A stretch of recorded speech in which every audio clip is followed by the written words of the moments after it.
paz de Jesus, Bíblia todo dia. Desafio de ler a Bíblia em um ano. Em nome do Pai, do Filho e do Espírito Santo. Amém. Oração inicial.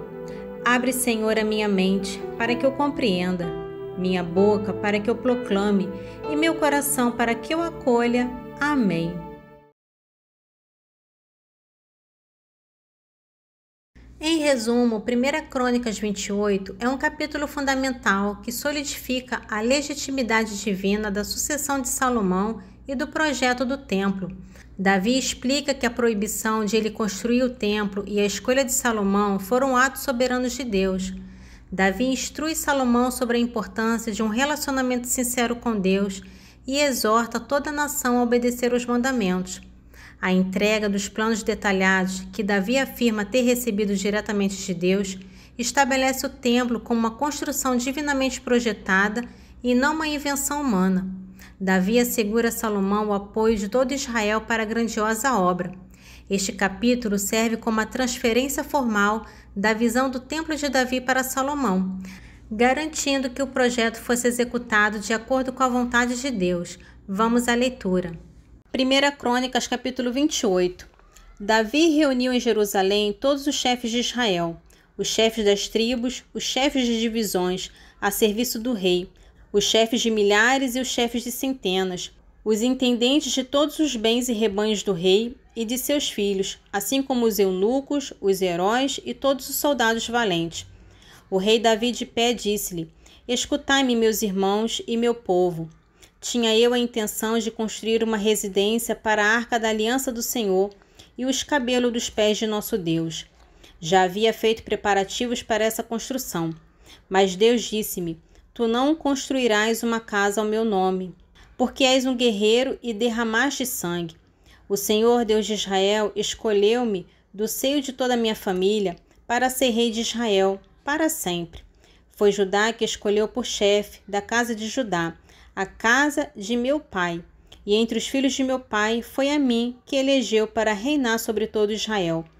Dentre todos os meus filhos, pois o Senhor me deu muitos, ele escolheu meu filho Salomão, para fazê-lo assentar sobre o trono do reinado do Senhor em Israel.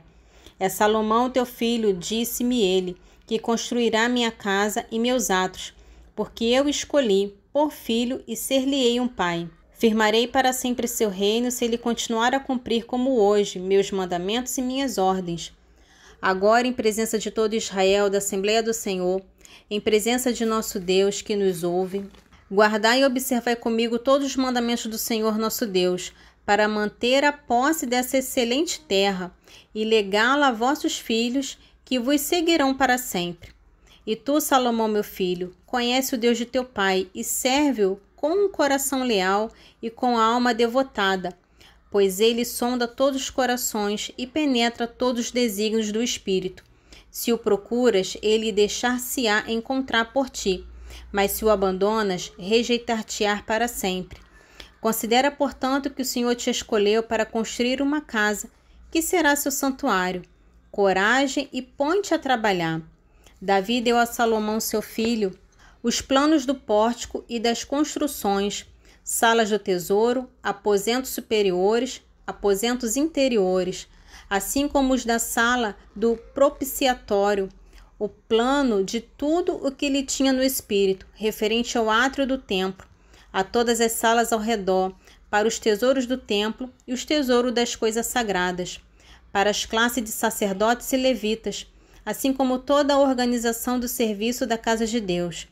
O modelo dos utensílios de ouro, com o peso de ouro para todos os utensílios de cada serviço, e modelo de todos os utensílios de prata, com o peso de prata para todos os utensílios de cada serviço, o peso dos candeeiros de ouro e de suas lâmpadas de ouro, com a indicação do peso de cada candeeiro e de suas lâmpadas, o peso dos candeeiros de prata, com a indicação do peso de cada candeeiro, o peso de ouro para as mesas dos pães de proposição para cada mesa e o peso de prata para a mesa de prata, o modelo dos garfos, das bacias e os copos de ouro puro, dos vasos de ouro com o peso de cada vaso, dos vasos de prata com o peso de cada vaso, do altar dos perfumes em ouro fino com seu peso, o modelo do carro, dos querubins de ouro que estendem suas asas para cobrir a arca da aliança do Senhor. Tudo isso, disse Davi, todos os modelos dessas obras foi o Senhor quem me ensinou por um escrito de sua mão. Disse Davi a Salomão, seu filho, sê forte e corajosamente mete mão à obra. Não temas nada e não te amedrontes, pois o Senhor Deus, meu Deus, estará contigo. Ele não te desamparará, nem te abandonará, até que tenhas acabado tudo o que se deve fazer para o serviço do templo. Eis as classes de sacerdotes e levitas para todo o serviço do templo, e eis que estão contigo para todo esse trabalho. Todos os homens devotados e hábeis, estando sob as suas ordens os chefes do povo. Em resumo, 1 Crônicas 29 é a apoteose do reinado de Davi e um testamento de sua devoção a Deus. Davi lidera pelo exemplo, fazendo uma oferta monumental para o templo, que é correspondida pela liberalidade do povo. Sua oração é um dos pontos altos do capítulo, revelando sua profunda teologia sobre a soberania de Deus, sobre todas as coisas e a humildade do homem. A unção de Salomão, a submissão do povo e a bênção de Deus sobre seu reinado garantem uma transição de poder pacífica e divinamente aprovada. O capítulo encerra com um resumo do reinado de Davi, enfatizando sua riqueza, glória e a importância de seu papel em preparar o caminho para o templo. Este capítulo final do primeiro livro de Crônicas coroa a figura de Davi como o rei ideal, que cumpre sua missão de organizar o reino e o culto, deixando um legado de fé e obediência para seu sucessor e para todo Israel. 1 Crônicas, capítulo 29. Disse o rei Davi a toda a assembleia: meu filho Salomão, o único que Deus escolheu, é ainda jovem e fraco, e a obra é considerável, pois não é a um homem que esse palácio é destinado, mas ao Senhor Deus. Empenhei todos os meus esforços em preparar para a casa de meu Deus ouro para os objetos de ouro, prata para os objetos de prata, bronze para os objetos de bronze, ferro para os objetos de ferro, madeira para os objetos de madeira, pedra de ônix, pedras de engaste, pedras preciosas de diversas cores, todas as espécies de pedras preciosas e mármore em grande quantidade. Ademais, o ouro e a prata que possuo como propriedade minha, dou-os com amor para a casa de meu Deus, além de tudo que preparei para o santuário: 3.000 talentos de ouro, ouro de Ofir e 7.000 talentos de fina prata para revestir as paredes das salas. Quanto ao ouro para ourivesaria, prata para prataria e para todo o trabalho dos artífices, quem quer ainda hoje oferecer espontaneamente donativos ao Senhor?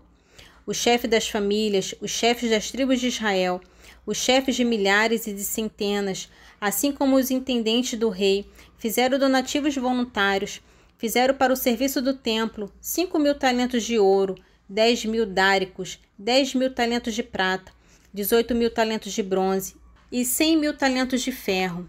Aqueles que possuíam pedras preciosas deram-nas para o tesouro da casa de Deus, em mãos de Jeiel, o gersonita. O povo se alegrava com suas oferendas voluntárias, pois era de coração generoso que as fazia ao Senhor, e o próprio rei Davi sentiu uma grande alegria. Davi bendisse o Senhor em presença de toda a assembleia. Seja bendito, disse ele, para todo sempre, Senhor Deus de nosso pai Israel. A vós, Senhor, a grandeza, o poder, a honra, a majestade e a glória, porque tudo que está no céu e na terra vos pertence. A vós, Senhor, a realeza, porque sois soberanamente elevado acima de todas as coisas. É de vós que vem a riqueza e a glória. Sois vós o Senhor de todas as coisas.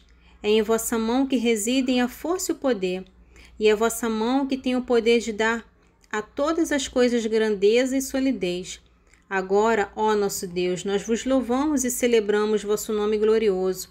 Quem sou eu e quem é meu povo, para que possamos fazer-vos voluntariamente essas oferendas?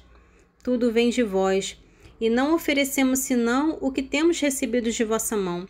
Diante de vós não passamos de estrangeiros e peregrinos, como todos os nossos pais. Nossos dias na terra são como a sombra, sem que haja esperança.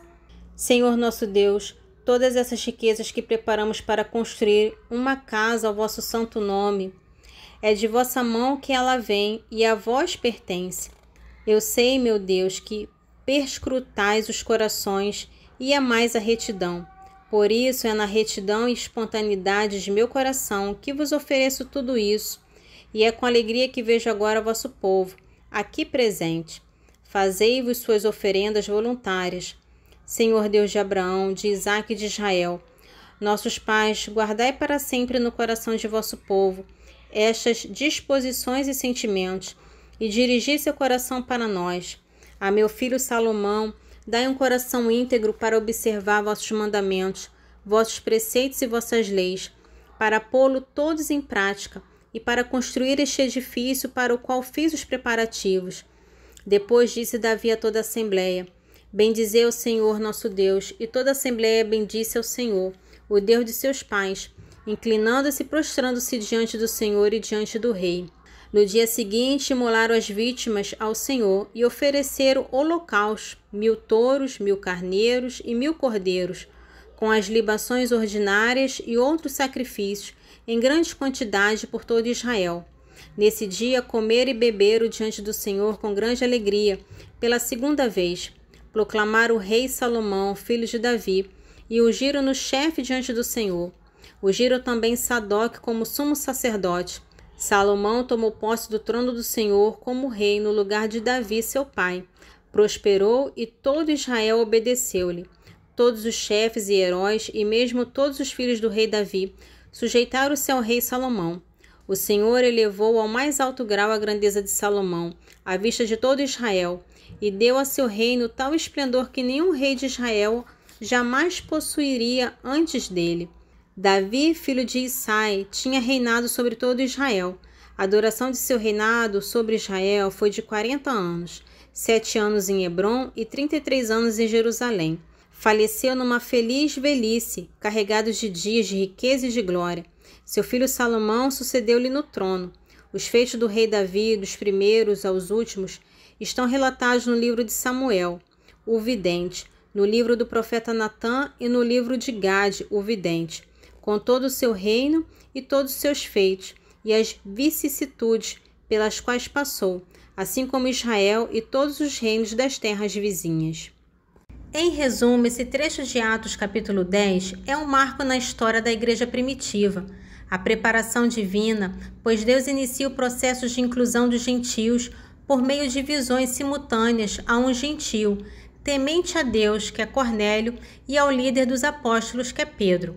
Cornélio é um exemplo de gentio que, mesmo sem conhecer o Evangelho de Cristo, já vivia uma vida de piedade, oração e caridade, demonstrando que Deus via e respondia a fé sincera, para além das barreiras étnicas. A visão dos animais impuros no lençol é crucial. Deus estava ensinando a Pedro que a distinção entre judeus e gentios, em termos de aceitação no reino de Deus, havia sido removida. O Evangelho é para todos. Pedro, apesar de sua perplexidade inicial e resistência cultural, obedece à direção clara do Espírito Santo, preparando-se para entrar na casa de um gentio, algo proibido pela tradição judaica. Esse é o prelúdio para o batismo dos primeiros gentios incircuncisos, abrindo a porta para a universalidade do Evangelho e a expansão da Igreja para o mundo não judeu. Atos dos Apóstolos, capítulo 10, dos versículos 1 ao 23. Havia em Cesareia um homem por nome Cornélio, centurião da corte, que se chamava Itálica. Era religioso, ele e todos de sua casa eram tementes a Deus. Dava muitas esmolas ao povo e orava constantemente. Este homem viu claramente numa visão, pela hora 9ª do dia, aproximar-se dele um anjo de Deus e o chamar Cornélio. Cornélio fixou nele os olhos e, possuído de temor, perguntou: Que há, Senhor? O anjo replicou: As tuas orações e as tuas esmolas subiram à presença de Deus como uma oferta de lembrança. Agora envia homens a Jope e faze vir aqui um certo Simão, que tem por sobrenome Pedro. Ele se acha hospedado em casa de Simão, um curtidor, cuja casa fica junto ao mar. Quando se retirou, o anjo que lhe falara chamou 2 dos seus criados e um soldado temente ao Senhor, daqueles que estavam às suas ordens. Contou-lhes tudo e enviou-os a Jope. No dia seguinte, enquanto estavam em viagem e se aproximavam da cidade pelo meio-dia, Pedro subiu ao terraço da casa para fazer oração. Então, como sentisse fome, quis comer, mas enquanto o preparavam, caiu em êxtase. Viu o céu aberto e descer uma coisa parecida com uma grande toalha que baixava do céu à terra, segura pelas 4 pontas. Nela havia de todos os quadrúpedes, dos répteis da terra e das aves do céu.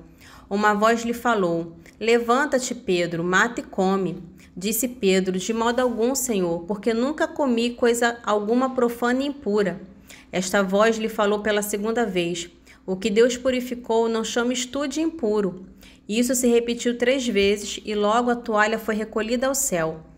Desconcertado, Pedro refletia consigo mesmo sobre o que significava a visão que tivera. Quando os homens enviados por Cornélio se apresentaram à porta, perguntando pela casa de Simão. Eles chamaram e indagaram se ali estava hospedado Simão, com o sobrenome Pedro. Enquanto Pedro refletia na visão, disse o Espírito: Eis aí 3 homens que te procuram. Levanta-te, desce e vai com eles sem hesitar, porque sou eu quem os enviou. Pedro desceu ao encontro dos homens e disse-lhes: Aqui me tendes, sou eu a quem buscais. Qual é o motivo por que viestes aqui?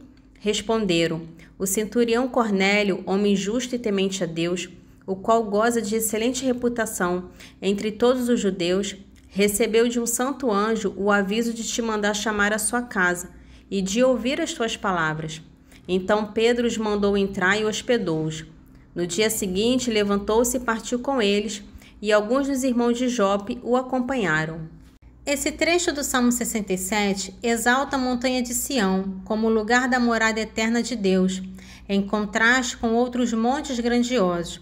Ele descreve a majestosa ascensão de Deus ao seu santuário, levando cativos e proclamando sua bondade contínua como Salvador e Libertador da morte, que leva os fardos de seu povo.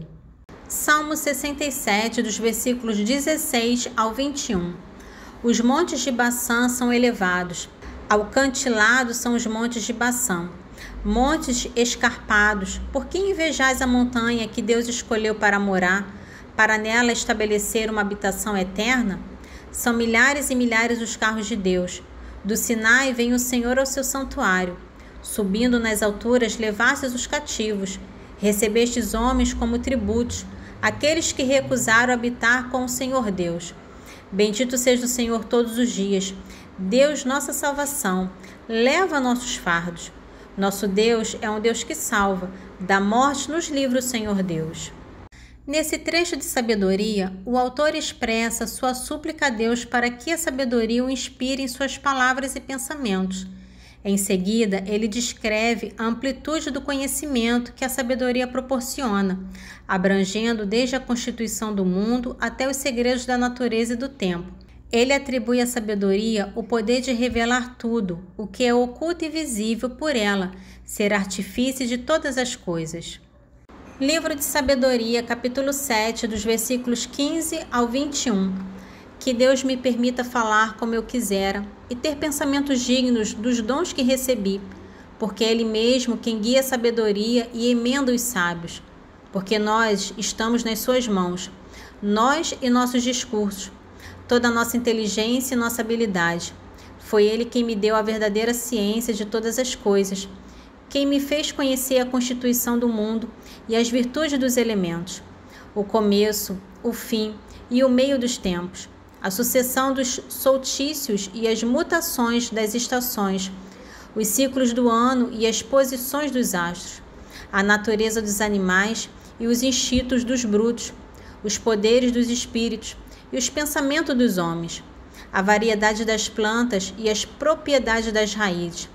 Tudo que está escondido e tudo que está aparente eu conheço, porque foi a sabedoria, criadora de todas as coisas, que Mo ensinou. Oração final. Senhor, te louvo e agradeço, porque deixastes tua palavra viva no meio de nós. Que as tuas palavras fiquem guardadas em meu coração e que eu seja testemunha viva do vosso Evangelho. Amém. Em nome do Pai, do Filho e do Espírito Santo. Amém.